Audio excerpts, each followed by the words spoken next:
네, 저희 기자가 전해드린 것처럼 오늘은 에이펙 정상회의 마지막 날입니다. 곧 발표될 경주선언과 함께 이재명 대통령이 11년 만에 한국을 찾은 시진핑 중국 국가주석과 가질 한중 정상회담이 대미를 장식할 전망입니다.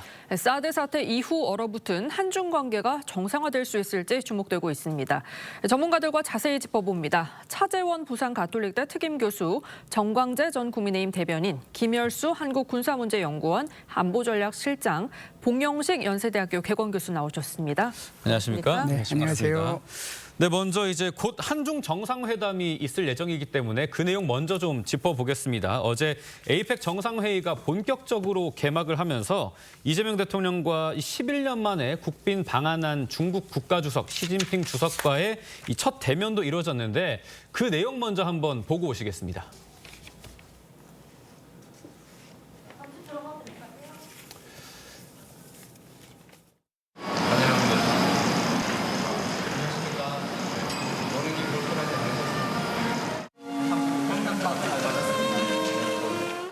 이 대통령은 시진핑 주석을 진심으로 환영한다는 뜻에서 간 만든 따뜻한 황남빵을 한식 보자기에 포장해 경주의 맛을 즐기시길 바란다는 메시지와 함께 전달했습니다.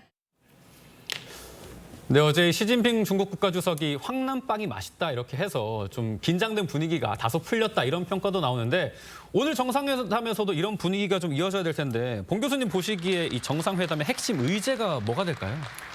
양국 정부가 공식적으로 에이펙 정상회의 시작 전에 밝힌 정상회의 의제는 한중 관계의 안정적인 관리였습니다. 네. 그러니까 굉장히 어떤 새로운 것을 추진한다기보다는 일단 악화 방지에 대한 양국의 책임 있는 그리고 효과적인 합의를 이끌어내고 거기서 장래에 조심스럽게 발전적인 방향에 합의하는 것, 그것이 이제 합의가 된 것으로 보도가 됐는데 여기에 변수가 생겼습니다. 예.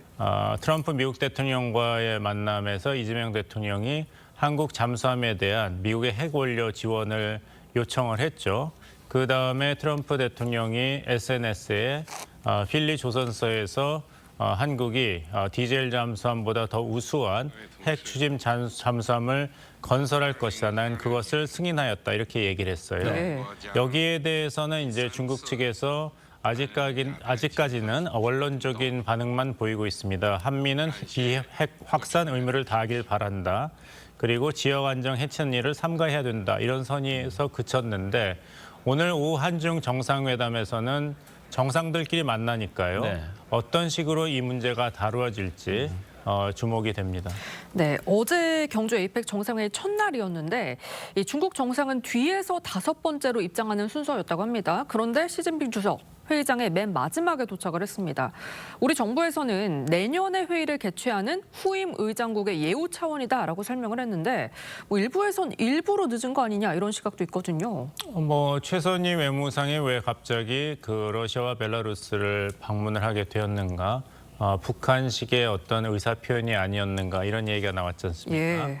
그런 식의 해석을 여기에 가한다면은 시진핑 주석이 이런 한미 정상회의 결과에 대해서 중국 측의 일차적인 입장을 이런 식으로 표현한 것이 아닌가 이렇게 해석은 할 수 있습니다만 이것이 얼마나 결정적인 이제 한중 관계라든지 앞으로 있을 한중 정상회담에서 우리가 그렇게까지 심각하게 고려해야 될 사항인지 네.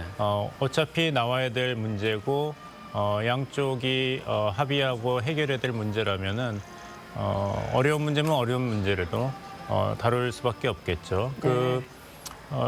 다카이치 총리에게 이재명 대통령이 이런 이야기를 했습니다. 양국 간의 관계는 가까운 관계이기 때문에 문제도 있지만 문제는 문제대로 과제는 과제대로 해결해야 되지 않겠냐 얘기를 했는데 마찬가지로 우리 정부와 중국의 시진핑 정부에 대해서도 문제가 있다면 네. 서로 마음이 불편하겠지만 문제대로 해결을 해야 되고 과제가 있다면 과제대로 해결하는 방안에 서로 지혜를 모아보자 이렇게 대답하는 게 적절하겠죠. 예. 우리나라가 이제 핵 추진 잠수함에 대한 이 지원을 미국 측에 요청을 하면서 북한과 중국 측에 대한 감시가 현재로서는 조금 요원하다라고 얘기를 했는데 우리나라가 이제 핵 추진 잠수함을 보유하고 제대로 운용을 하게 된다면 중국 측에서는 좀 어떤 부분을 우려한다고 봐야 될까요? 지금 중국 같은 경우에는 핵 잠수함이 12척이 있어요. 네. 하나는 이제 거기다가 핵무기를 탑재하지 않은 SSN이라고 하는 그런 핵 추진 잠수함이 6척이 있고요. 예. 그리고 이제 거기에 핵무기를 탑재한 SSBN이라고 하는 것이 6척이 있거든요.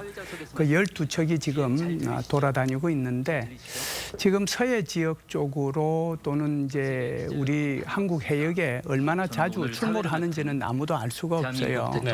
작년 같은 경우에 잠시 후에 중국의 함정은 한 330회 정도 예. 이렇게 우리 한국 해역을 침범을 했고요. 예. 그다음에 이제 중국 군항 그러니까 중국의 그 항공기 있죠. 항공기하고 러시아하고 같이 이제 우리 카디저를 진입하기도 하고 중국 혼자서 진입하기도 했는데 그 진입한 것만 이제 30여 회 정도 됩니다. 네. 그렇기 때문에 이런 것들이 있는데 지금 사실상 중국의 잠수함은 얼마만큼 자주 그리고 많이 우리 한국 해역에 와서 정보를 염탐하는지가 알 수도 없는 거거든요. 그렇기 때문에 우리 한국 입장에서 보면 이 핵 추진 잠수함은 꼭 필요합니다. 왜 필요하냐면 우선 중국도 중국이지만 북한의 위협이 더 커요. 예. 북한은 2023년도 9월 달에 김군옥함이라고 해서 3,000톤급 잠수함을 진수를 했거든요. 예. 그리고 이제 올해 3월 달에는 핵동력 전략 유도탄 잠수함, 말이 좀 어렵죠. 예. 그 핵동력이라고 하는 것은 디젤 엔진이 아니고 핵으로 추진한다는 뜻이고요. 전략 유도탄이라고 하는 것은 여기에다가 핵무기를 실는다는 거예요. 제가 좀 전에 말씀드렸다시피 SSBN에 해당이 되는 거거든요. 이것을 이제 그 건조하는 것을 5월 달에, 3월 달에 공개를 했는데 이때 이제 김정은이가 참관을 했습니다. 그래서 북한 같은 경우에는 지금 소위 말하는 SSBN이라고 하는 핵 추진 잠수함에 핵무기까지 실은 것까지 지금 건조하고 있다는 것을 보도하고 있는데 예. 우리 한국 같은 경우에는 지금 디젤 엔진 잠수함밖에 없거든요. 그러니까 디젤 엔진 잠수함하고 핵 추진 잠수함하고는 여러 가지 면에서 차이가 나요. 제일 많이 나는 것이 잠항 능력이죠. 예. 두 번째는 속도고, 세 번째는 생존성이고, 네 번째는 이제 무장력 이렇게 볼 수가 있는데요. 네. 디젤 엔진 같은 경우에는 아무리 길어도 뭐 2, 3주 내에는 다시 이제 물 위로 또 올라야 되거든요. 네. 거기에 이제 공기 불요 채를 이렇게 넣었다고 하더라도 늦어도 3주가 지나면 그게 올라와야 돼요. 네. 예. 그런데 지금 속도에서도 한 2, 3배 정도가 차이가 나는데 북한의 이런 SSBN이 돌아다니면 우리 한국의 이런 그 디젤 엔진 가진 잠수함 가지고는 북한 잠수함 자체를 추적 관리하지를 못해요. 네. 게다가 제가 좀 전에 말씀을 드렸다시피 중국은 네, 12척의 지금 그런 이재명 잠수함을 대통령께서 핵 추진 잠수함을 가지고 있음에도 불구하고 여기에 대한 대응 자체도 아예 안 되는 거거든요. 네. 얼마나 많이 이게 우리 한국 해역을 침범하는지 거기에 네. 대한 이제 우리 스스로의 그 뭐라고 할까요 관리 이런 지금부터 것들도 굉장히 2025년 필요하죠. 정상회의 기자회견을 네. 시작하도록 하겠습니다. 네, 이 시각 현재 올해 지금 이재명 대통령이 에이펙 정상회의 의장 자격으로 내외신 기자들과 기자회견을 갖기 위해 입장을 했습니다. 이재명 대통령은 의장 자격으로 참석을 했기 때문에 이번 회의의 성과와 의의 등에서 발표할 전망입니다. 취재 들어보시죠. 수고가 참으로 많으십니다. 여러분들의 관심과 공보, 홍보 활동에 저희가 큰 도움을 받고 있는데 깊이 감사하다는 말씀드립니다. 오늘 회의를 끝으로 올해 에이펙 회의는 마무리됐습니다.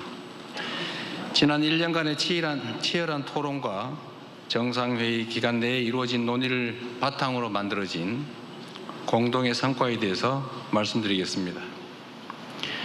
첫째 날 에이펙 회원 경제 지도자들은 초청국인 UAE의 칼리드 아부다비 왕세자와 함께 아태 지역 국가 간 무역 투자를 증진할 방안에 대해서 논의하였습니다. 구조적 요인으로 인해 아태 지역이 다양한 도전에 직면해 있으며 지속적인 번영과 성장을 위해 상호 간 무역 확대가 필요하다라는 데 인식을 함께하였습니다. 둘째 날인 오늘에는 인공지능 기술의 급속한 발전과 인구 구조 변화에 대응할 협력 방안에 대해서 논의하였습니다. 경제 지도자들은 두 가지 과제가 아태 지역이 공통으로 직면한 도전 과제라는 점에 공감하였습니다. 회원 단독으로는 대응이 어려운 만큼 에이펙 차원에서 함께 고민하고 모범 사례를 공유하며 공동의 대응 방향을 모색하는 것이 필요하다라는 데 의견을 모았습니다. 이 같은 논의 결과 경제 지도자들은 세 가지 성과 문서를 채택했습니다. 첫째, 경주 선언입니다. 개방적이고 역동적이며 평화로운 아태 공동체를 향한 에이펙의 중장기 미래 청사진 그리고 푸트라자야 비전 2040을 실현하겠다는 회원들의 의지를 담았습니다. 또한 아태 지역의 회복과 성장을 위한 회원 간 협력의 의지도 포함시켰습니다. 특히 혁신을 통해 신성장 동력을 창출하고 성장의 과실을 고루 나누는 포용적 성장이 필요하다라는 점을 강조하고 있습니다. 둘째, 에이펙 AI 이니셔티브입니다. 영내 모든 회원들이 인공지능 전환에 참여하고 그 혜택을 함께 누리기 위한 여러 정책적 방향을 담았습니다. 특히 혁신을 통한 경제 성장과 민간, 정부, 학계 등 이해관계자 간의 협력 촉진, 인공지능 인프라 투자 등을 강조하고 있습니다. 이는 에이펙 역사상 최초로 만들어진 인공지능에 대한 공동 비전입니다.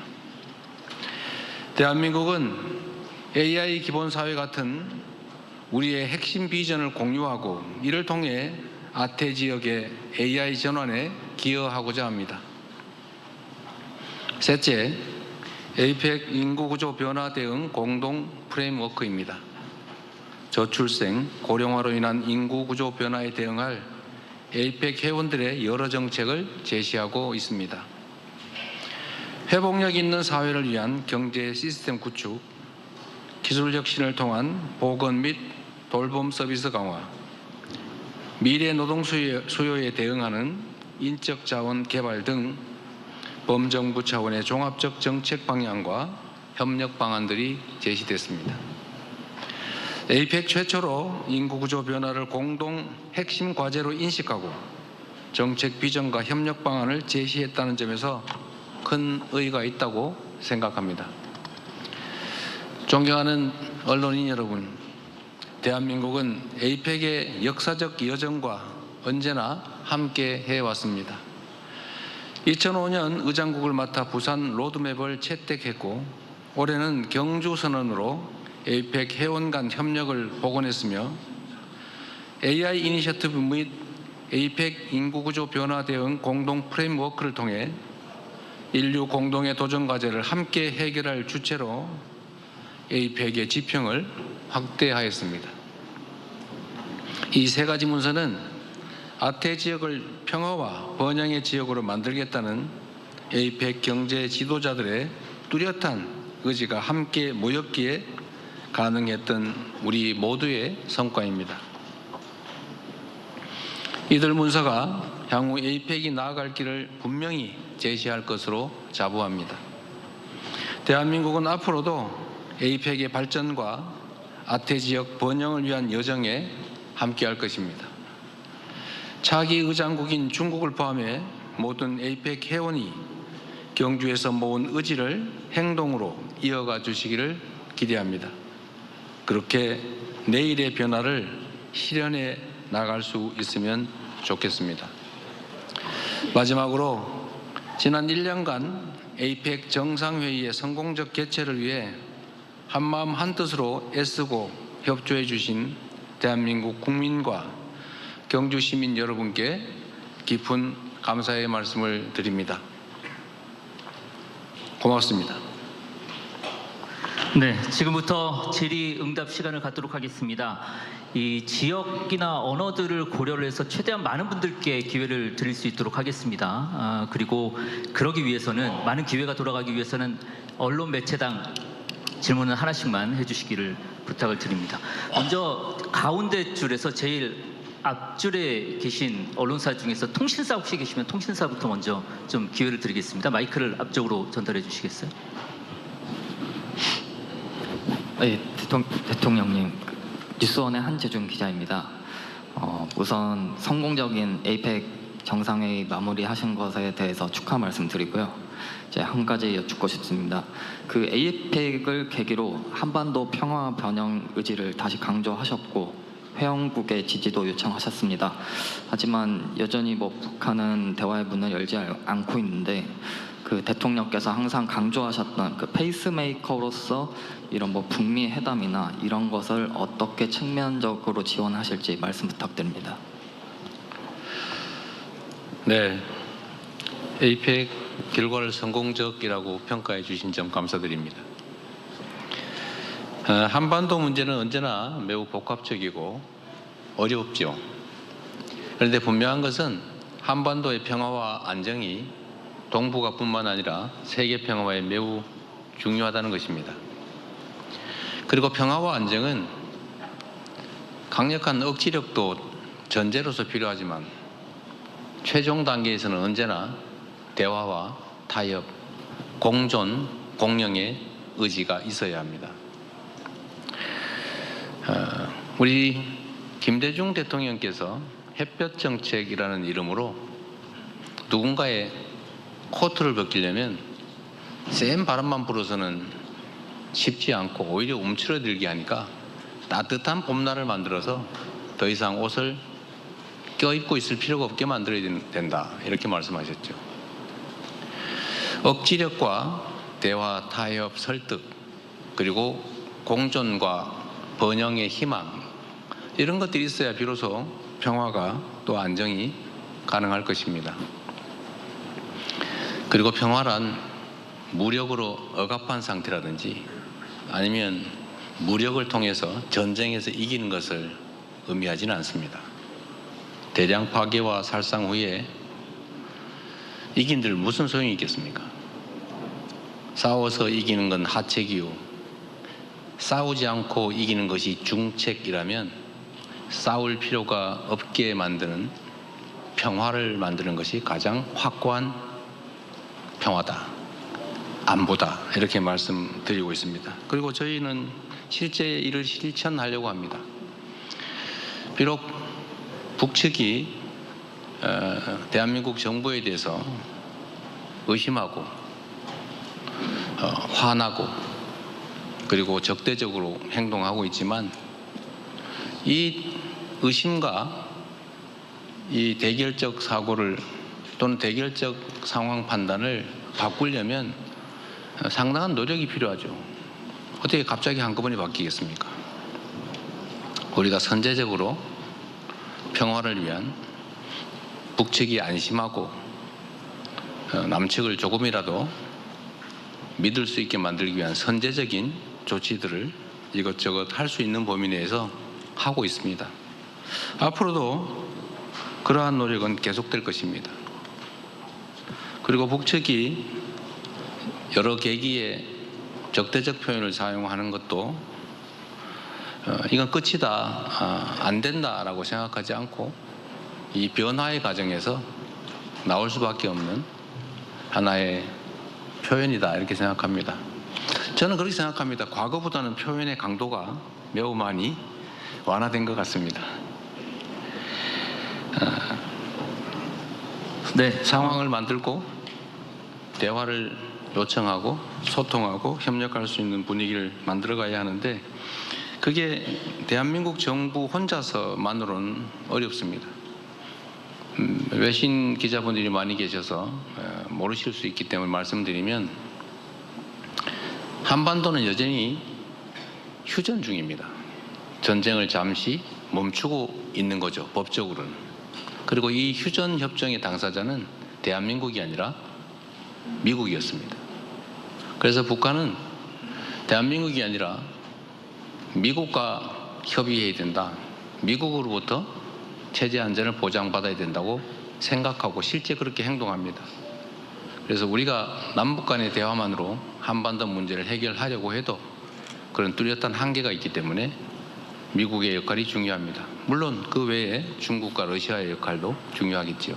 그러나 가장 중요한 것은 미국의 역할입니다. 그래서 미국의 역할을 인정하고 또 미국과 북한이 대화해서 관계를 개선하면 남북 간의 관계도 개선할 길이 열리기 때문에 남북 간의 직접 대화를 위한 노력도 하겠지만 트럼프 대통령이 스스로 하고자 하는 바대로 이 한반도에서 평화를 만드는 피스메이커로서의 역할을 잘 하도록 하는 게 대한민국의 안보를, 평화를 확보하는 길이기도 합니다. 그래서 이번에도 제가 정상회담에서 말씀드렸던 것처럼 피스메이커 역할을 하시도록 페이스메이커 역할은 계속 열심히 하겠다 이렇게 말씀드렸습니다. 그렇게 될 거라고 믿습니다. 네, 질문을 더 받도록 하겠습니다. 손을 들어주시면 지목을 하도록 하겠습니다. 이번에는 기자 여러분들 앉아 계신 방향에서 왼쪽으로 지금 손을 높이 들고 계신 제일 앞줄에 남성 기자분이 계신데요. 마이크 전달해 주십시오. 안녕하세요. 저는 중국 CMG 기자 동해덕입니다. 앞으로 중한 관계 발전 전망을 어떻게 보시나요? 그리고 중한 양국은 어떠한 분야에서 협력을 강화해 나갈 수 있을까요? 네, 매우 중요한 질문을 해주셨습니다. 감사합니다. 한중 관계는 외형적으로는 특별히 문제가 없어 보이기도 합니다만 실질적으로는 관계가 완전히 정상화되었거나 또는 회복되었다고 보기는 어려운 상태입니다. 그리고 단순한 회복을 넘어서 서로에게 도움이 되는 협력의 길을 다시 찾아가야 합니다. 그래서 실질적인 관계 회복 그리고 실질적인 협력 강화가 꼭 필요하겠다라고 생각하고 거기에 주안점을 두고 논의하려고 합니다. 가장 중요한 분야는 아무래도 경제 분야가 되겠죠. 한국과 중국은 여러 부문에서 경쟁하는 관계이기도 하지만 또 다른 여러 측면에서는 협력하는 관계이기도 합니다. 국가 간 관계라고 하는 것은 매우 복합적이어서 보이는 것과 안 보이는 것들이 공존하고 협력과 경쟁, 대결이 공존합니다. 미국도 중국과 경쟁하고 갈등하고 적대적으로 보이지만 잘 보이지 않는 이면에서는 협력하고 거래하고 지원하고 그러고 있지요. 대한민국과 중국의 관계도 마찬가지입니다. 지리적으로 아주 가깝고 경제적으로 서로 깊이 의지하고 협력하는 관계입니다. 그래서 앞으로는 외부의 작은 장애들이 있더라도 그 장애들을 넘어서서 더 큰 이익과 더 큰 변화를 향해 나아가려고 합니다. 중국 당국도 대한민국 정부도 존재하는 이유는 국민들의 더 나은 삶이고 희망 있는 국가를 만드는 것 아니겠습니까? 중국에게도 대한민국에게도 모두 도움이 되는 여러 영역에 특히 경제, 민간 교류 그리고 나아가서는 동북아의 평화와 안정을 위한 역할을 어떻게 할 것인지 등에 대해서도 협력과 소통의 계기를 많이 만들고 또 높여가려고 합니다. 그리고 한반도 평화와 안정을 정착시키는데도 중국의 역할은 매우 중요하다고 생각합니다. 한반도가 안정돼야 동북아도 안정되고 또 그것이 중국의 이익에 부합할 것이라고 생각합니다. 큰 역할을 기대하고 있습니다. 네, 중국 매체 그러니까 인접 국가였기 때문에 혹시 일본 기자분들 중에서 질문 하나 받고 그 다음에는 비아시아권으로 넘어가면서 골고루 기회를 드리겠습니다. 이때까지 남성만인데 가급적 여성을 찾아주세요. 혹시 일본 매체 여기 저기 뒤에 빨간색 옷 입고 계신 일본 매체 맞으시죠? Sorry, this is also a journalist from China. Is that okay? 그러면 다음번에 질문 기회를 드리겠습니다. 일본 매체부터 먼저 하겠습니다. 여기 앞에 질문. 저기 일본 여성 매체 일본이시면 일본 아닌가 보군요. 네. 네. 네. 다음은 비아시아권 매체로 넘어가도록 하겠습니다. 네, 감사합니다. 저는 일본 요미우리 신문의 나카가와 기자라고 합니다. 한 가지만 여쭤보겠습니다. 31일 날 일본 다카이치 총리와 정상회담을 하셨지 않습니까? 네. 한국에서는 단초는 극우라는 평가도 언론들에서 나왔습니다만은 실제로 만나보니 어떠셨습니까? 잘 해나갈 수 있을 것 같습니까? 네. 일본과 한국은 그런 두 나라의 협력은 선택지가 아니라 필수라는 지적도 나오지 않습니까? 네. 그런데 한편 양국 간에는 어려운 문제도 남아 있다는 지적도 있고 솔직하게 그것 중요한데 솔직하게 다카이치 총리와의 정상회담에서 어떤 감직 그리고는 감상 얻으셨는지 대륙 관계를 어떻게 해 나가고자 하는 생각을 갖게 되셨는지 솔직하게 듣고 싶습니다. 정치인들은 솔직하게 얘기하는 게 안 솔직한 경우가 많습니다. 우리 일본 언론에서 아마 한일 관계가 앞으로 혹시 좀 기대와는 다르게 가지 않을까 우려를 하시는 것 같습니다. 제가 이 말씀을 드리고 싶습니다. 아마 일본 언론도 대한민국에서 이재명 대통령 당선이 됐을 때 저 극주한데 걱정된데 라고 생각하셨을 것 같습니다. 저는 다카이치 총리께서 그냥 개별 정치인일 때 하고 일본 국가의 경영을 총 책임질 때 생각과 행동이 다를 거라고 생각합니다. 또 달라야 됩니다. 저도 야당의 지도자일 때 하고 야당과 여당을 포함한 온 국민을 대표하는 대통령일 때 판단과 행동이 달라야지요. 이게 정치는 전쟁이 아니지 않습니까? 한 부문을 대표할 때하고 전체를 대표할 때 당연히 달라야 되죠. 그래서 일본이 요즘은 이재명 대통령에 대해서 별로 크게 걱정 안 하지 않습니까? 그렇습니다. 저는 다카이치 총리도 사실 저도 만나기 전에는 혹시 하는 걱정을 안 한 건 아닙니다만 직접 만나 뵙고 상당한 시간 대화를 나눠보니 똑같은 생각을 가지고 있는 아주 훌륭한 정치인이라는 생각이 들었습니다. 그리고 그분이 표현 중에 이런 게 있죠. 한일 관계는 매우 중요하고 또 협력해야 될 부분이 많다. 저도 그렇게 전적으로 공감합니다. 그래서 제가 이런 말씀을 드렸죠. 문제가 있으면 해결하고 과제가 있으면 협력해서 풀어가자. 일본도 한국도 해야 될 일이죠. 그리고 정치는 기본적으로 개인의 생각을 관철하는 측면도 있지만 더 중요한 것은 더 나은 국민들의 삶, 국가의 더 나은 미래 아니겠습니까? 그건 어디서나 마찬가지죠.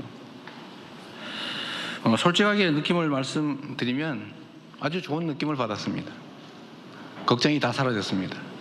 앞으로 한일 관계는 잘 협력해서 지금보다 훨씬 나은 단계로 나아갈 수 있겠다. 있는 문제는 직시하고 미래를 향해 함께 손을 잡고 나가서 한국과 일본이 서로에게 도움되는 관계로 충분히 발전할 수 있겠다. 자주 만나야 되겠다라는 생각이 들었습니다. 그래서 제가 가급적 다음은 셔틀 외교의 정신상 제가 일본을 방문해야 되는데 가능하면 나라현으로 가자라고 말씀드렸습니다. 본인도 아주 흔쾌하게 좋아하셨습니다. 앞으로 저는 한일 관계가 기대가 됩니다. 네, 사회자의 협조를 해주셔야 더 많은 기자분들께 질문 기회가 돌아갈 것 같습니다. 균형 차원에서 비아시아권 그리고 가급적이면 성별 균형도 맞춰야 해서 지금 질문하지 않으신 성별 가운데서 질문해 주시면 더 감사하겠습니다. 비아시아권 중에서 질문을 좀 듣겠습니다. 우리 사회자가 잘하는 분이 계시거든요. 여기 앞쪽에 헤드폰 착용하고 계신. 네. Hello, thank you so much, Mr. President. My name is Ilyana. I'm from the RIA News Agency. First of all, congratulations on adopting the Gyeongju Declaration. And my question to you is, were there any challenges along the way of adopting the declaration? Maybe did any countries try to bring geopolitical issues into the final draft? Thank you. 안녕하십니까. 리얼뉴스의 오야 기자입니다. 먼저 경주 선언을 성공적으로 채택한 데 대해서 축하를 드립니다. 그러나 이 경주 선언을 채택하는 과정에서 혹시 문제가 있으셨는지 여쭙고 싶습니다. 좀 더 구체적으로 특정 국가가 지정학적인 이유를 들어서 이 과정이 좀 어려웠던 그런 사례가 있는지 여쭙습니다. 우리 어느 지역, 어느 나라세요 혹시? 러시아 매체로 알고 있습니다. 아, 러시아 매체요? 네, 감사합니다. 경주선언은 아시는 것처럼 오늘 아침에 최종 문안이 완성됐죠? 새벽 7시 반까지. 7시 30분까지 지연이 됐다고 합니다. 문안 정리에 이제 이견들이 있었고 그 점에 대해서 조정을 하는 중이었습니다. 아마 큰 쟁점은 무역과 투자에 관한 챕터를 둘 거냐였다고 합니다. 그런데 여러분들 다 배포된 자료를 보셨을 텐데 무역과 투자에 대해서도 원만하게 합의가 돼서 의견들을 다 모았습니다. 아주 사소한 것이긴 한데 문화 창조 분야에 대한 약간의 논란이 있었지만 그건 쉽게 합의가 됐다고 합니다. 그래서 전체적으로는 모든 회원국들이 뜻을 모아서 우리 아시아 태평양이 그리고 전 세계가 나아갈 길에 대해서 충분히 의미 있는 결론을 만들어냈다고 생각됩니다. 네, 비아시아권 국가들 가운데서 질문을 추가로 더 받아보도록 하겠습니다. 비아시아권 국가 중에서 질문해 주실 수 있는 분, 아까 이쪽에서도 손을 들으셨는데 이쪽 지금 안 했었죠? 예, 마이크 전달해 주시죠. Hi, this is Jorge Dastis with the Spanish news agency, EFE. Thank you very much for doing this. I have a question about Mexico. Do you believe that Mexico's plans to significantly raise tariffs against countries with which it does not have a free trade agreement, like South Korea or China, are in line with APEC's objectives? And did you get a chance to discuss this with the head of the Mexican delegation? Thank you very much. 안녕하십니까. 스페인의 EFP 통신입니다. 멕시코와 관련해서 질문 드리도록 하겠습니다. 멕시코가 FTA가 없는 나라에 대한 관세를 대폭 증가시킬 계획을 갖고 있습니다. 한국과 중국이 여기에 해당되는데요. 이러한 멕시코의 정책이 APEC의 목표와 맞다고 생각하시는지, 그리고 멕시코 측하고 이와 관련해서 협의하실 기회가 있으셨는지 궁금합니다. APEC은 많은 나라들이 참여하고 있는데 대전제는 그 각 국가들이 다 독립성을 갖추고 있고 추구하는 가치와 지향하는 목표가 다르다는 것입니다. 그 대전제 하에서 우리가 함께 논의할 수 있는 공통의 과제를 찾아내고 협력할 수 있는 부분에서 최대한 협력할 방안을 강구하는 것이 APEC의 목표입니다. 멕시코가 어떤 관세 정책을 취하고 있는지는 저는 언론에서 스치듯이 본 적은 있습니다만 아주 세부적인 내용은 지금은 파악하지 못하고 있습니다. 멕시코의 국가적 필요에 따라서 필요한 정책을 추진하는 것일 텐데 역시 이것도 멕시코 일방적으로 혼자 되는 일은 아니고 결국 타국과 여러 나라들과의 협의 조정을 통할 수밖에 없을 것입니다. 그리고 그 사이에 충분한 이해관계 조정이 이루어지겠지요. 국제관계라고 하는 게 일국이 지배하는 것이 아니기 때문에 모두가 자기 국가에만 유익한 결과를 만들어낼 수는 없습니다. 전쟁에서 이기지 않는 한 그럴 방법은 없는 거죠. 멕시코의 이 관세 문제도 사실 이제 미국과의 관세 문제에서 파생된 측면이 없지 않을 텐데 이 모든 문제들이 다 복잡하게 얽혀 있는 것이어서 단시간 내에 결판 나는 것이 아니라 많은 시간과 많은 노력들, 많은 소통들이 필요할 것입니다. 좀 지켜봐 주시면 좋겠습니다.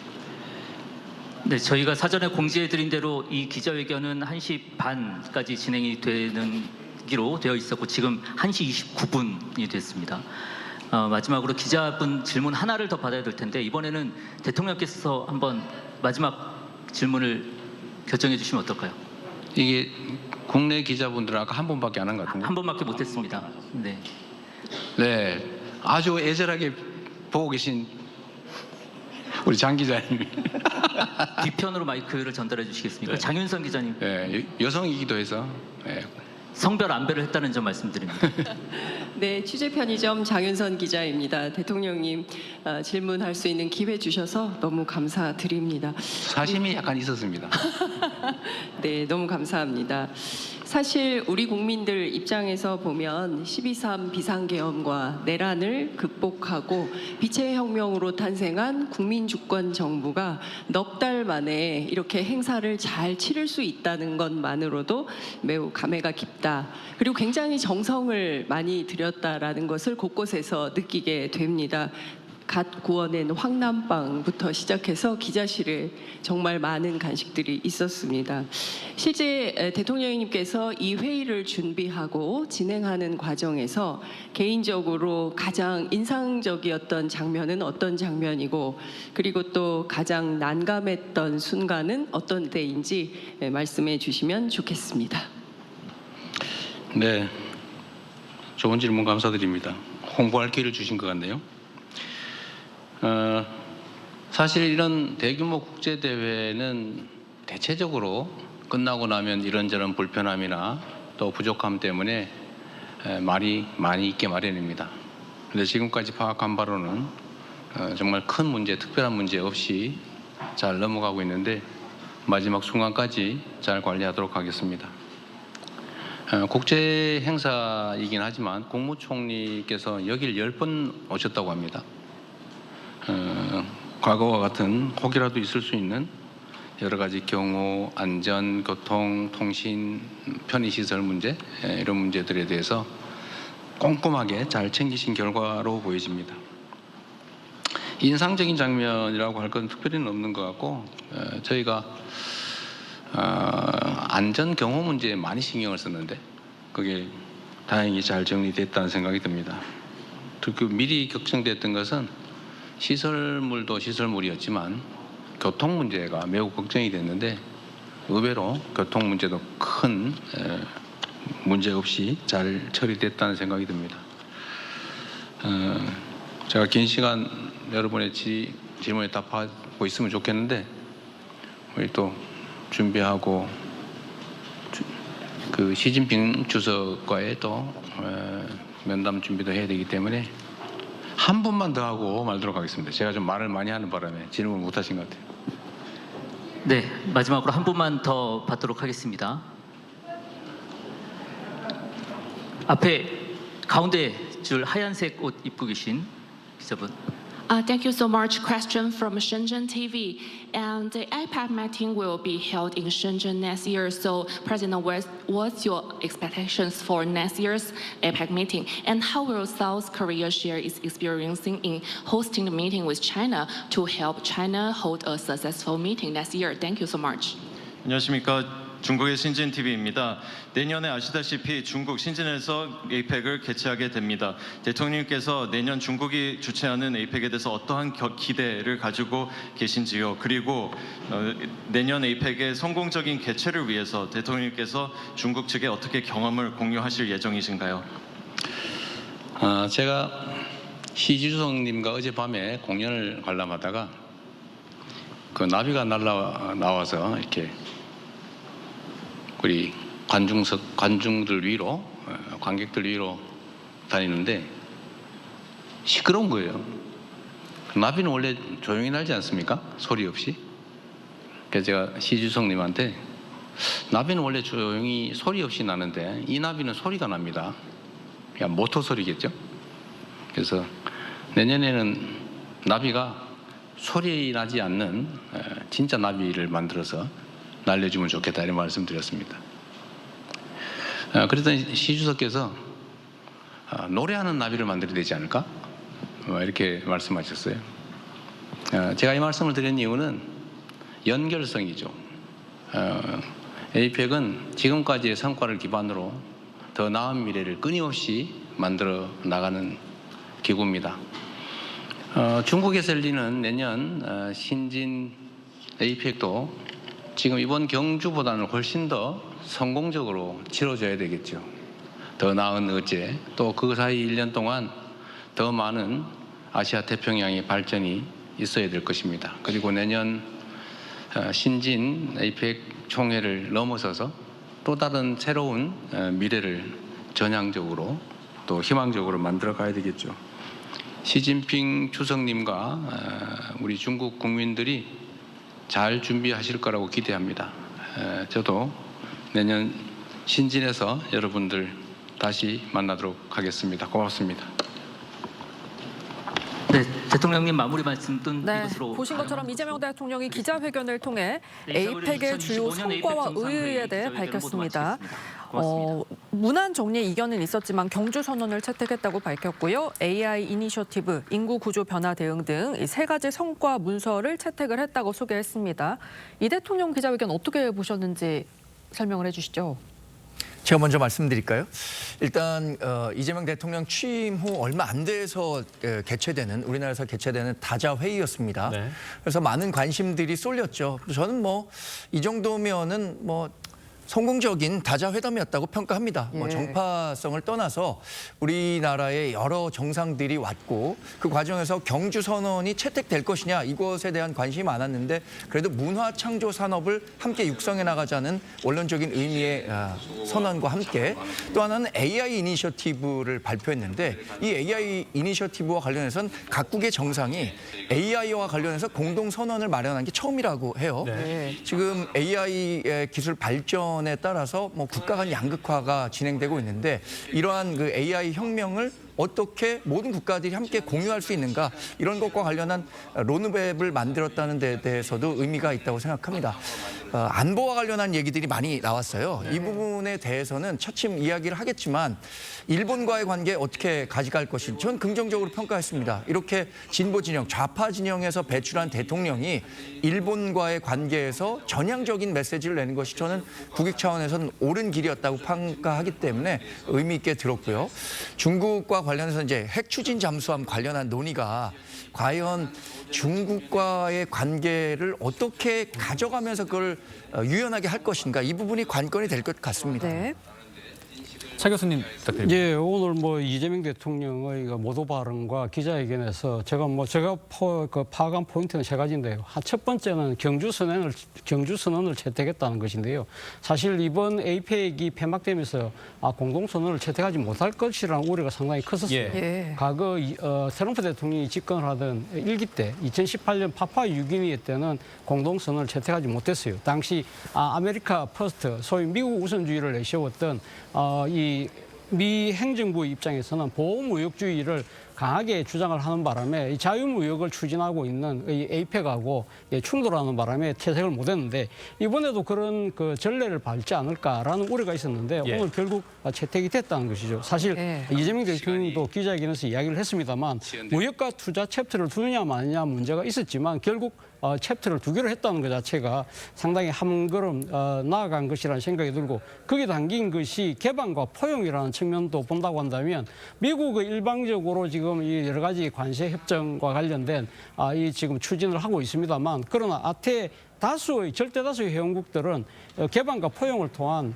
일종의 상호 무역주의를 확대 신장시키겠다는 데 대해서 일치했다는 것이 상당히 눈에 띄고요. 그리고 또 하나는 한반도 긴장 완화와 관련해서 이재명 대통령은 남북 관계의 대화가 반드시 필요하지만 그것만으로는 한계가 있다. 그렇기 때문에 미국이 가장 중요한 역할을 할 수밖에 없다는 부분을 오늘도 다시 분명히 짚었다는 대목이 두 번째인 것 같고 세 번째는 지금 곧 있을 한중 정상회담과 관련해서 한반도 안정 평화가 중국의 역할이 반드시 필요하고 그것이 중국에게도 이익이 된다는 점을 미리 명토로 박았기 때문에 상당히 이번 정상회담에 기대가 모아지는 이유가 바로 거기 있다는 생각이 듭니다.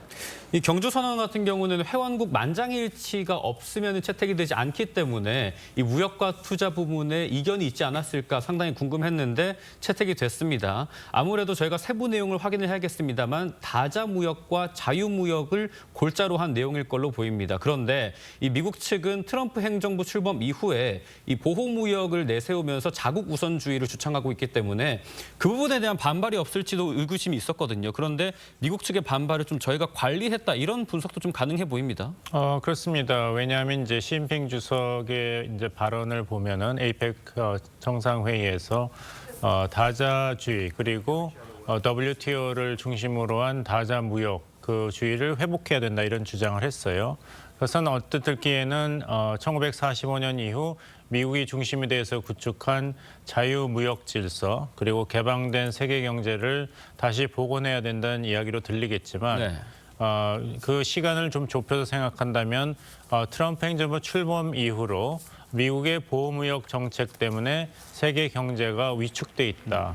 여기에 대한 국가 간의 협력 그리고 그 힘을 모으는 새로운 장이 필요하다. 거기에 중국이 앞장설 테니까 다른 나라도 힘을 합쳐달라. 이런 메시지로 들렸습니다. 그래서 이번 문서에서 다자무역이 이라는 개념이 인정이 됐다는 것은 주체국으로서 우리나라가 미국의 입장 그리고 중국의 입장을 어느 정도는 균형 있게 수용하였기 때문에 경주 선언이 채택된 것으로 보입니다. 지금 그리고 또 하나 상당히 쟁점 사항이 핵 추진 잠수함을 놓고 곧 있을 오후에 펼쳐질 한중 정상회담에서 어떤 얘기가 펼쳐지나라는 것인데 우리나라 같은 경우는 이 핵 추진 잠수함 도입이 NPT 핵 확산 금지 조약을 위배하는 것이 아니다라고 얘기를 하고 있고 이 중국 측은 정제된 메시지를 내놓긴 했습니다만 상당히 불편한 기색을 내비쳤습니다.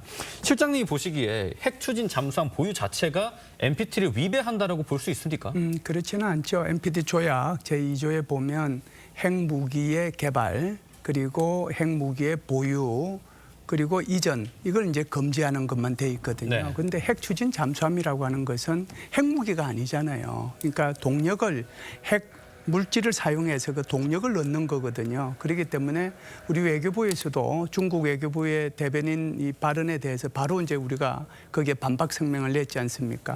핵 추진 잠수함은 NPT에 위반되는 것이 아니다라고 이제 얘기를 한 거죠. 이거는 위반되는 게 아닙니다. 네, 시진핑 주석이 11년 만에 방한을 하면서 한중 관계 복원 기대감도 큰데요. 만약에 우리나라 핵 추진 잠수함 건조를 두고 이견을 못 좁힌다면 이거 역시 물 건너가는 거 아니냐 이런 지적도 있거든요. 제가 너무 신경을 쓰는 거나 지나친 해석을 하는 건지 모르겠는데요. 아까 기자회견할 때 왜 이재명 대통령께서 중국 시진핑 주석 아니면 한중 관계에 대한 질문을 받았을 때 어제 시진핑 주석과 같이 그 문화 행사를 관람할 때 나비 이야기를 했지 않습니까? 청중 위로 나비가 날아가는데 소리가 났다. 그래서 시진핑 주석께 나비는 소리를 내면서 날면 안 되는데 소리가 난다. 제가 너무 핵 추진 잠수함만 생각해서 그런지 디젤 잠수함과 핵 추진 잠수함의 이제 차이가 생각났습니다. 왜냐하면 이재명 대통령께서 이제 트럼프 대통령께 이제 핵 원료 지원을 요청할 때 디젤 잠수함은 속도도 느리지만 소리가 너무 난다. 탐 클랜시의 소설에 이제 붉은 10월을 잡아라 영화를 보면은 깊은 바다에서는 아무것도 안 보이기 때문에 서로 잠수함은 그 스크루 엔진 소리를 들으면서 추적을 하거든요.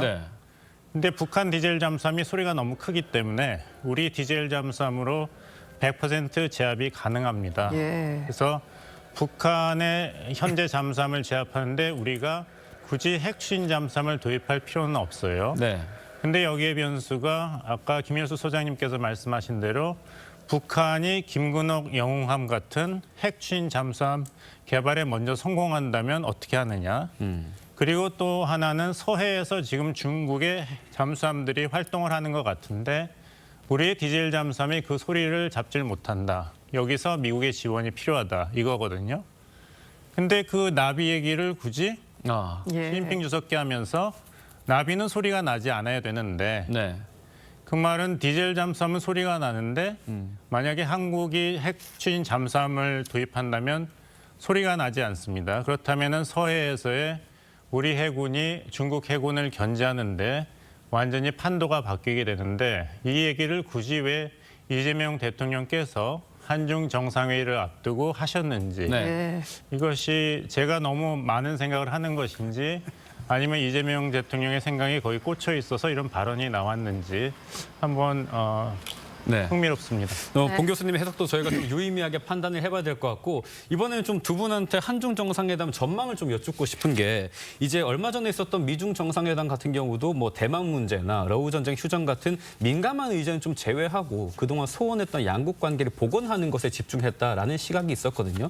우리나라 같은 경우는 그런데 이번에 근시일 안에 핵 추진 잠수함 보유를 위한 이 협력을 미국과 맺게 되면서 상당히 첨예한 갈등이 있을 거라는 예상도 있고 그리고 지리적으로 인접해 있기 때문에 대중관계를 어떻게 만들어가느냐가 남북관계도 영향을 크게 미치지 않겠습니까? 좀 어떻게 보십니까? 가장 민감한 문제는 말씀하신 핵 추진 잠수함 관련해서 미국이 우리에게 이걸 제공하겠다라고 했잖아요. 이에 대해서 중국은 상당히 불편해하는 기색이지만 사실 중국이 주장하는 것은 우리가 받아들이기 어렵습니다. NPT 조약 탈퇴라고 보기 어려울 뿐만 아니라 중국이 지금 북한 비핵화 문제와 관련해서 사실 우리는 적극적인 역할을 해줄 것을 기대하고 있지만 적극적인 역할은커녕 소극적인 역할도 하지 않고 있거든요. 오히려 수수방관하는 상황입니다. 이런 상황에서 북한의 핵 위협이 상존하고 그에 대해서 우리가 뭐 자위권 차원에서 저는 핵 추진 잠수함이든 어떤 다양한 논의가 있을 수 있다고 생각하는데 이 부분과 관련해서 중국이 우리 측에 어떤 강경한 태도를 보인다면 좀 내정 간섭으로까지 비춰올 수 있기 때문에 이 민감한 문제에 대해서 시진핑 주석이 이번에 이재명 대통령과 만나는 과정에서 이야기하는 것은 전 결례라고 생각해요. 2016년에 사드 문제가 발생했을 때도 우리는 충분히 중국의 자위권 차원의 배치라고 말했음에도 불구하고 중국이 계속해서 의심하고 하면서 뭐 한한령이라든가 다양한 경제 보복 조치들을 했잖아요. 그 때문에 한중 관계가 굉장히 악화된 측면도 있는데 이런 그 과오를 다시 중국 측이 반복해서는 안 될 것이라 생각하고 시진핑 주석도 분명히 그 정도는 양식을 갖고 있을 거라고 생각하고 있습니다. 네, 지금 한중 정상회담 의제, 예상 의제를 저희가 보여드리고 있는데 한반도 비핵화와 지금 문화적 측면 그리고 기업들의 한한령을 해제할 것인지 그리고 자원 외교 상당히 중요하죠. 히토류 공급에 대한 얘기도 있을 것으로 보이고 그다음에 지금 미국의 대중 무역 제재와 관련한 반도체와 AI 기술 협력 등 이 경제적 부분에 대한 논의도 있을 것으로 보입니다. 지금 에이펙 기간 중에 있었던 한미 정상회의와 한일 회담 같은 경우는 대통령실에서 상당히 긍정적으로 이루어졌다라고 자평을 하고 있는데 저렇게 민감한 이 현안들이 첨예하게 대립하고 있는 한중 정상회담 같은 경우는 좀 어떻게 이루어질까요? 글쎄요, 나온 이야기가 이번 이재명 대통령의 실력 외교의 마지막 매듭이 한중 정상회담이라는 이야기가 나오는 이유가 바로 거기 있는 겁니다. 그만큼 한중 관계를 앞으로의 미래 전망을 위해서도 중요한 것이고요. 그런데 지금 우리가 계속적으로 이야기했다시피 지금 한국이 지금 추진하고 있는 핵 추진 잠수함 이것은 제가 생각했을 때 한중 정상회담의 본질은 아닐 거라고 생각해요. 아무래도 이거 지금 사실 물론 꼬리가 몸통을 흔드는 형국이긴 합니다만 그러나 궁극적으로 중요한 문제는 그동안 이 사드 문제로 촉발됐던 한중 간의 갈등이 상당히 오랫동안 지속돼 왔잖아요. 그래서 11년 만에 시진핑 주석이 한국을 방문한 만큼 이 중국도 어떤 식으로 한국 관계를 정상화시키겠다는 의지를 벌써 내비친 것이기 때문에 이 토대 위에서 서로의 핵심 이익을 갖고 주고받는 저는 딜이 될 거라는 생각이 들기 때문에 당장 이 지금 핵 추진 잠수함 하나가 전체를 이렇게 결판내는 그런 상황으로 가지는 않을 것이라는 생각이 듭니다. 당장 우리 입장에서 보면 지금 상당히 많은 핵심 이익들이 걸려 있잖아요. 한한령을 철폐시켜서 진짜 중국과의 관계를 완전히 복원을 하고 그걸 바탕으로 해서 한중 FTA 2단계로 나가는 것이죠. 그것이 이게 기존의 지금 그러니까 물자 교류를 넘어서서 이제는 서비스와 투자까지 확대하는 그런 완벽한 일종의 교육 상대로 또 올라서는 그러한 것을 할 수 있느냐 없느냐의 부분이 가장 중요한 것이고요. 또 하나는 그것이 바로 민생의 문제라고 한다면 또 하나는 한반도를 둘러싼 이 북한의 핵 개발과 관련해서 중국의 역할, 이 중국의 역할이 그동안 많이 퇴색되고 있다. 그런 이야기들이 있고 또 하나는 일종의 북중러와 한미일 간의 일종의 이 대결 구도 이런 부분들에 있어서의 우려가 커지고 있기 때문에 이러한 상황에서 한중이 어떠한 식의 지혜를 발휘해서 한중이 이 한반도를 둘러싼 긴장을 완화시키고 평화를 갖고 올 수 있을 것인가. 그 부분에 대한 논의도 저는 상당히 깊이 있게 논의가 될 가능성이 높다는 생각이 들고요. 그리고 중국의 입장에서는 우리 자신들의 입장에서는 또 하나의 핵심 이익이 아까 우리가 이야기했던 핵 추진 잠수함도 있지만 또 하나는 주한미군을 둘러싼 역할 변경의 문제도 있는 것이거든요. 그렇군요. 이런 부분들. 그리고 또 중국 입장에서는 분명히 하고 싶은 것이 대만 문제잖아요. 그렇죠. 대만 문제에 있어서의 하나의 중국에 대한 원칙을 재천명하면서 한국이 여기에 대해서 앞으로 일어날지는 모르는 여러 가지 상황에 대비해서 자신들의 입장을 관철시키려고 하는 이야기도 할 가능성이 높은데 문제는 이렇게 서로 자기들만의 자기의 주장만 하는 핵심 이익을 추구하려고 하면 문제가 생기겠죠. 문제는 그 과정에서 뜻식의 타협점을 찾아낼 수 있느냐, 그것이 오늘 회담의 관건이 아닐까라는 생각이 듭니다. 네, 한중 정상회담을 앞둔 상황에서 오늘 북한이 이 한반도 비핵화를 한중회담 의제로 협의를 했다라는 발표에 대해 개꿈이라고 비난을 했습니다. 북한이 중국을 압박하려는 의도로 봐야 될 것 같은데 이게 중국의 입장에도 영향을 미칠까요? 중국에서는 이제 자국의 입장을 정당화하고 한국 측을 설득시키기 위해서는 선택적으로 그것을 구사를 하겠죠. 아까 이재명 대통령께서 여기에 대해서는 뭐 어느 정도 대답을 하셨는데요. 개꿈이라는 비판. 근데 북한이 이렇게 표현하는 것은 뭐 일종의 반응이다. 그리고 표현이 점점 완화되고 있다고 했으니까 저희가 너무 이렇게 감정적으로 반응할 이유는 없지 않은가 생각합니다. 그러니까 왜 우리가 핵 추진 잠수함을 추진하는가? 그것은 결국에는 이제 북핵에 대해서 북핵 문제 해결에 대해서 중국이 실질적인 그런 도움을 주지 않기 때문에 자구 체계 하나로서 강구하는 것이다. 따라서 북핵 위협이 감소되거나 제거된다면 굳이 미국과의 안보 협력을 강화하거나 아니면은 이제 군사적 수단의 강화를 할 필요가 없기 때문에 중국이 만약 이러한 한국의 전략적인 발전에 우려가 생긴다면은 그만큼 북핵 문제에 대해서는 책임 있는 조치를 한다면은 서로 윈윈이 되지 않을까. 이런 식으로 우리가 중국 측에 이야기를 할 것으로 예상이 됩니다. 중국이 이것을 어떻게 받아들일지는 이제 중국에게 달려 있는데 한번 생각해 본다면 중국이 과연 그동안 한반도에서의 비핵화를 위해서 얼마나 노력을 했는지 한번 자문을 해볼 필요가 있어요. 문제가 많고 비판을 할 수 있지만 적어도 미국은 트럼프 대통령이 정상 간의 직접적인 대화 협상이라는 굉장히 큰 결정을 했습니다. 문재인 정부 때도 한반도 운전자론을 했고 윤석열 정부 때는 워싱턴 선언이라든지 여러 가지 결단을 했는데 그동안 과연 중국은 동북아 아시아의 안정에 직접적인 그런 사활 이익이 걸려 있고 많은 영향력을 가지고 있는 국가로서 무엇을 했는가를 생각해 볼 때 계속 비판에 그쳤습니다. 그렇다면은 건설적인 방향 설정을 위해서 중국이 과연 그동안 모든 국력과 외교력 그리고 노력을 하였는가를 자문해 볼 때가 된 것이 아닌가. 이번에 한국의 이런 정책적 선택을 비판하는 것을 넘어서요. 이런 것이 이제 한중 정상회담을 마치고 중국 측에서도 좀 더 깊이 생각해 볼 때가 되지 않았나 말씀드리겠습니다. 이 평화를 두고 이재명 대통령이 자주 하는 말씀이 싸울 필요가 없게 만드는 것이 상책이다라는 건데 북한이 이 트럼프 대통령 방한일을 앞두고 이 순항 미사일을 시험 발사를 했고 이번에도 상당히 발끈하면서 담화를 발표를 했습니다. 이 북한의 행동을 좀 저희가 어떻게 해석을 해야 될지요? 예, 뭐 이미 이제 예상했던 일이다 이렇게 볼 수가 있어요. 이제 대통령실 대변인이 한국하고 중국과의 의제가 뭐가 되겠느냐라고 물었을 때 아무래도 이제 양국의 민생 문제와 이것이 이제 첫 번째 의제가 될 거고 이 연장선상에서 한반도 비핵화 문제하고 평화 문제가 논의될 거다라고 얘기를 했거든요.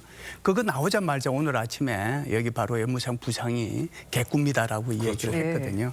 그래서 북한이 이러한 행동은요 이미 예상됐다라고 제가 말씀을 드렸는데 왜 그러냐면 그전에도 유엔 총회나 유엔 안보리 또는 제네바에서 이런 북한 비핵화 말만 나오면 항상 북한에서는 여기에 대해서 그냥 넘어가지 않고 꼭 이제 시비를 걸고 넘어갔다. 그 말씀을 이제 한번 드리고요.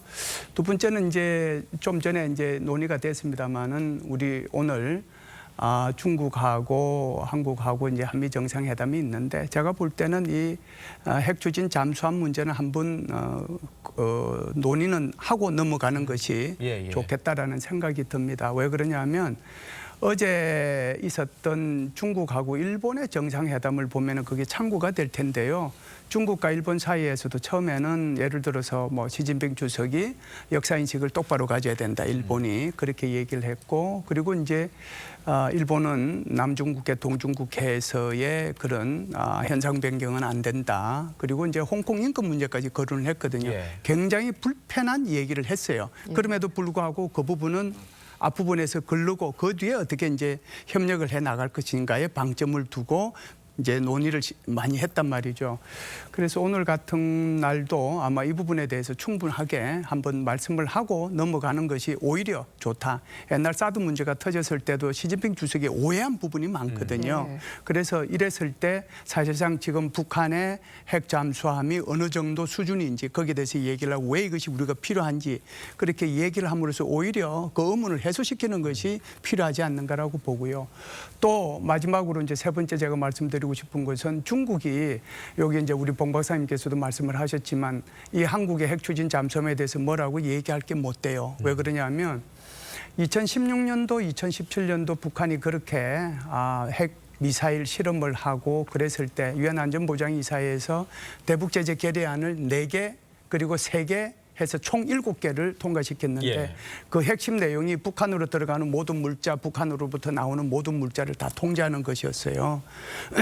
이때에 사실상 중국과 러시아는 모두 이 비토권을 행사하지 않고 다 100% 찬성을 했거든요.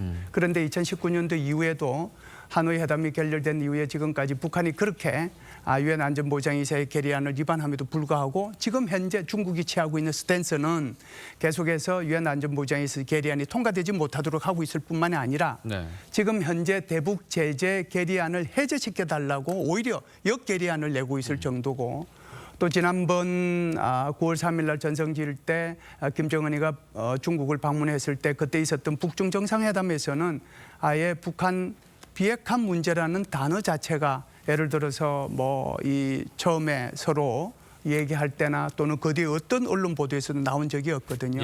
그래서 이것은 우리 봉 박사님께서 말씀하신 것처럼 사실은 중국도 이 북한 비핵화에 대해서 엄청난 책임을 져야 된다. 그걸 이제 얘기를 해야 될 것 같고 그 연장선상에서 우리 대통령께서는 대북 정책에 대한 이 중국의 건설적인 역할을 다시 한 번 더 강조하지 않겠는가. 소위 말하는 END 정책이죠.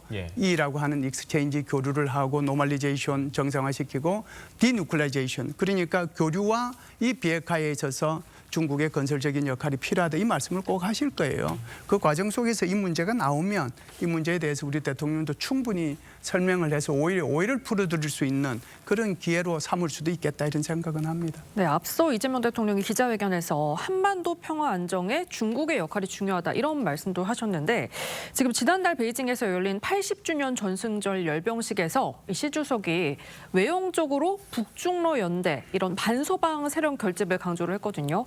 북중러 대 한미일 구도 속에서 이 시 주석의 압박도 예상이 되는데 이재명 대통령이 시 주석에게 어떤 입장을 보여야 한다고 보시나요? 우선 이재명 대통령이 보고 싶은 것만 보는 거 아닌가 싶어요. 북한 문제와 관련해서. 우리가 유화 메시지 내니까 북한의 반응도 상당히 부드럽게 돌아오고 있다. 조금씩 완화되고 있다. 이렇게 얘기하고 있는데 오늘 당장 박명호 외무성 부상이 개꿈이라고 하지 않았습니까?